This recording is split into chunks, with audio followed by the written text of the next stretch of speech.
Morning সকলকে, শুভ সকাল। তোমরা কেমন আছো? আশা করি সবাই অনেক ভালো আছো, আর আমিও আছি মোটামুটি। শরীরটা ভীষণ খারাপ থাকে মাঝে মাঝে, কারণ এখন আমার বাচ্চা অনেকটাই ছোট, মেয়ে অনেকটা ছোট হওয়ার কারণে ওর পিছনে অনেকটা সময় চলে যায় জানো, যার জন্য আমি সময় দিয়ে উঠতে পারি না ভিডিওর পিছনে, একদমই ভিডিও ছাড়া হচ্ছে না। তার জন্য আগে থেকেই আমি তোমাদের কাছে ক্ষমা চেয়ে নিচ্ছি। কী আর করবো বলো, মেয়ে তো অনেকটাই ছোট। দেখো, ওকে আমি ঘুম পাড়িয়ে দিয়েছি, ও এখন এখানে ঘুমাচ্ছে। এবারে আমি চলে যাব রান্নার দিকে। আজ আমি তোমাদের সঙ্গে একটা দারুণ রেসিপি শেয়ার করব, যেটা আমি প্রথমবার চেষ্টা করছি। তো কেমন হবে তোমরাই তো দেখতে পাবে। আর তোমাদের ভিডিওটা আজকে কেমন লাগলো সেটা অবশ্যই কমেন্টে জানিও, আর ভিডিওটা লাস্ট পর্যন্ত দেখো, কোনো স্কিপ না করে। চলো দেখা যাক আজ কি হয়।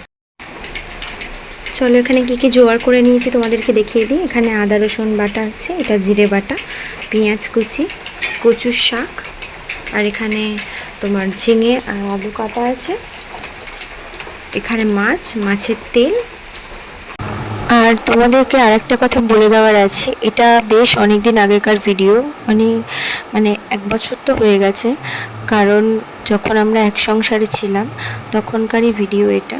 সেই ভিডিওটা আমি এখন এডিট করে পোস্ট করছি।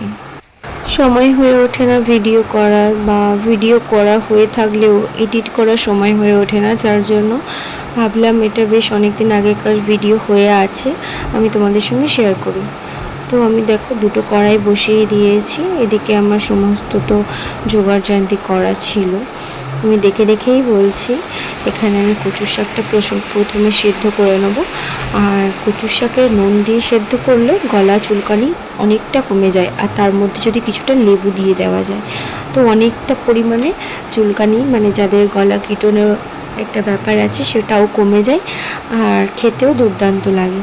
এরকম আমি সামান্য নুন দিয়ে দিয়েছি, দিয়ে আমি চাপা দিয়ে দিলাম। তার এখানে রয়েছে প্রায় 500-র মতো চিংড়ি। তো চিংড়িগুলোকে আমি ভেজে নেব, চলো দেখতে থাকি। এই যে চিংড়িগুলো আমি ভালো করে বেছে একদম পরিষ্কার করে ধুয়ে নিয়েছি, আর পুরো চিংড়িটাই আমি ভেজে নেব। তার জন্য নুন, হলুদ আর শুকনো লঙ্কা দিয়ে দিয়েছি, আর কিছুটা সর্ষের তেল দিয়েছিলাম, না হলে ওর স্মেলটা আমার বড্ড নাকে লাগছিল, তার জন্য দিয়ে দিলাম। দিয়ে দেখো এদিকে আমার সেদ্ধ হচ্ছে, এদিকে আমি চিংড়িটা ভেজে নেব।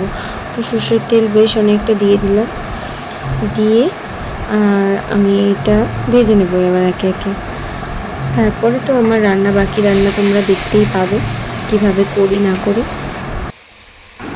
আর এটা যেহেতু নদীর চিংড়ি, মানে দেশি চিংড়ি না, যার জন্য এটাকে একটু ভাজতে হবে, আর চিংড়ি বেশি ভাজা মানেই শক্ত হয়ে যাবে। তারপর আমি মাছগুলোকে নুন, হলুদ, লঙ্কার গুঁড়ো সমস্ত কিছু দিয়ে ভালো করে মেখে নিচ্ছি।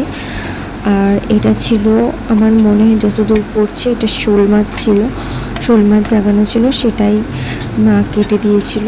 আমি মাছ একদমই কাটতে পারতাম না, এখন হচ্ছে ঠেলা ঠুকরে, মানে কী বলে না, ঠেলায় পড়লে গরু গাছে ওঠে, ঠিক তেমন ব্যাপার। এখন সমস্ত কিছু শিখে গিয়েছি আর কি বলতে পারো। তো এখানে আমার সেদ্ধ হয়ে গেছে, এখানে চিংড়িটাও অলমোস্ট ভাজা হয়ে গেছে। তারপরে দেখো এখানে আমি এক্সট্রা তেজপাতা আর শুকনো লঙ্কা নিয়ে নিয়েছি, কারণ ওটা ফোড়নে দেবো বলে।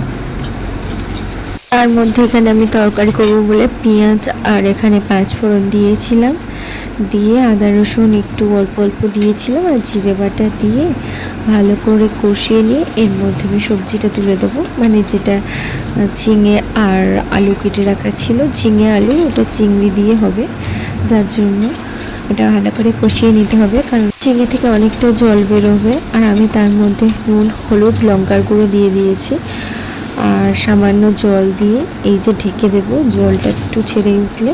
আর ততক্ষণে এখানে আমি কচুর শাকটা করে নেব। ফোড়নে দিলাম তেজপাতা, শুকনো লঙ্কা, 5 ফোড়ন, আদা রসুন পেস্ট একটু দিয়ে দিয়েছি, দিয়ে আমি শাকটা তুলে দেবো। কচুর শাকটা অল্প করে করছি, কচুর শাক অল্প খেলেই ভালো লাগে, অনেকটা ভাত খাওয়া হয়ে যায়।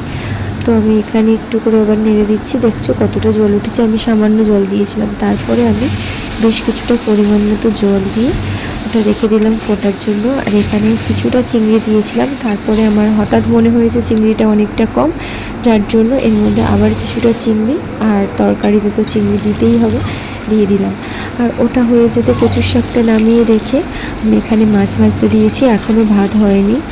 দেখছো তরকারিটাও হয়ে গেছে। এবার মাছগুলো আমি বেশি করে দিয়ে দিয়েছি ভাজার জন্য, আর এই সাইডে ভাত বসিয়ে দিয়েছি। আর তার মধ্যে আমি মানুর জন্য তরকারি করে নিচ্ছি, মানে মাছের ঝাল করে নিয়েছি, আর তার মধ্যে একটা ডিম ফেলে দিয়েছি। মানুকেও দেখিয়ে নিলাম, ও ঘুম থেকে উঠে পড়েছে। তো আজকের রেসিপি ছিল কচুর শাক, স্যালাড ছিল, স্যালাডের মধ্যে শসা, তরকারি আর মাছের ঝাল। কেমন লাগলো অবশ্যই জানিও।